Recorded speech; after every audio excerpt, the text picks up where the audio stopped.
Yeah, so as a 3.5-year-old boy, the man next door was hiding a Pierce Arrow in his garage.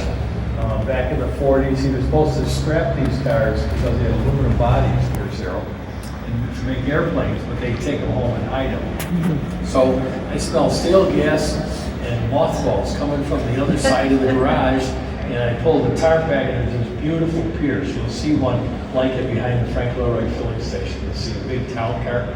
And boy, I got on that fender and slid down the fender, and I called all the other kids, look what I found. And of course, we were probably scratching the heck out of the fender. So the grandfather had a fit, and he kept telling me, you cannot come in here, you cannot. And I'm saying, why? What's so important about this car that I can't play on? And he would say it's a Pierce Arrow, one of the greatest cars of the 20th century.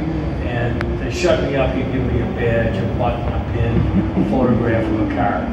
So I'm thinking, boy, there's a lot of old guys wearing these chauffeur's hats around town. So I go up and down the neighborhood, and they said, were you a chauffeur? Oh, yeah. And then I'd bug them, and they'd give me more stuff. So by the time I'm 8 or 9, the basement's full, and my mother said, what are you going to do with all this stuff? I said, oh, I'm going to have a car museum. I'd gone to the Henry Ford. I had lived in Detroit. I saw the cars, the motorcycles, airplanes.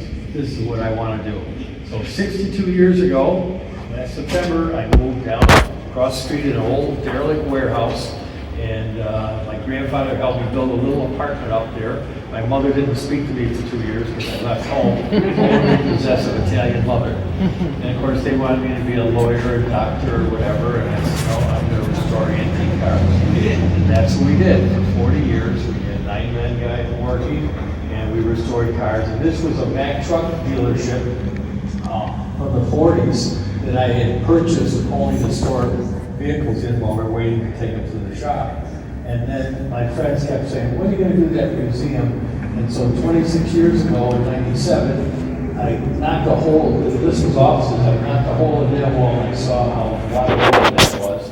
And so I knocked all the walls out. We redid the whole building completely, and this was the start of the museum. Well, now you're going to see, over there, you're going to see the Frank Leroy filling station. We're doing another addition. And later this summer, we're opening another 35,000 square foot addition, 50 feet out that door.